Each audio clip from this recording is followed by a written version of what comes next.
Welcome everyone to The Debt Coach. I'm Bob Roberts, and today we're diving headfirst into the thrilling world of conquering credit card debt. It's a battle many face, but with the right strategy, victory is within reach. Absolutely. It's less about slaying dragons and more about smart budgeting, but the feeling of freedom is just as rewarding. Exactly. So what's the first weapon in our arsenal? Is it a magic sword or something more practical? More practical, I'm afraid. We're talking strategic payment methods. Think debt avalanche or debt snowball. Which one's your favorite? Ooh, a tough choice. It's like choosing between a delicious chocolate cake and a healthy fruit salad. Both get the job done, but one's a bit more indulgent. Precisely. One focuses on interest savings, the other on quick wins for motivation. It's all about finding what works for you. Let's talk about these methods in more detail. The debt avalanche method sounds intense. It is. You tackle the highest interest rate first, even if the balance is larger. Think of it as taking down the biggest, baddest debt monster first. And the debt snowball? That sounds more snowball fight-esque. Exactly.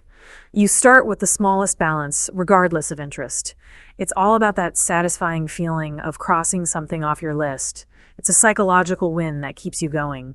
So is it a battle of brains versus brawn then? Interest rate versus sheer willpower? Precisely. It's about finding the approach that best suits your personality and financial goals. Let's move on to some more advanced tactics. Balance transfers, are they a good idea? They can be. Those 0% APR introductory offers are tempting, but watch out for those transfer fees.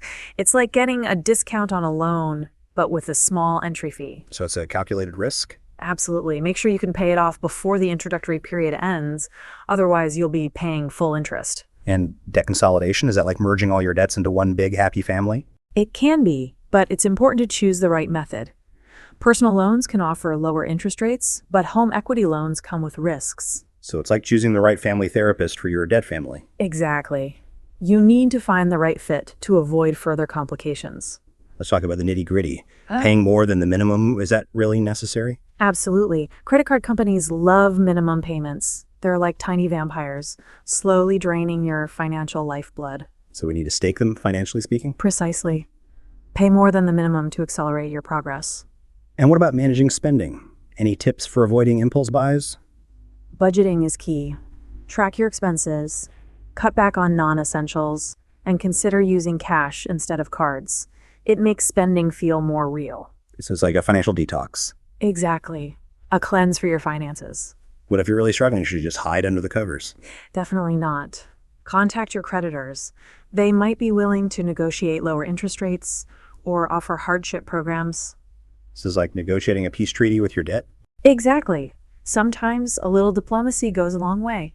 And what about more drastic measures like debt management plans or debt settlement? Those are options, but they come with their own set of considerations.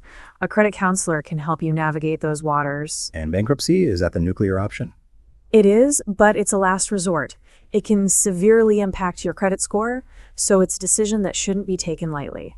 Let's talk about some practical strategies. Bi-weekly payments. Are they really that effective? They can be. It's like getting a head start on your payments. You're essentially making an extra payment each year. Clever. And increasing income? Any suggestions for side hustles?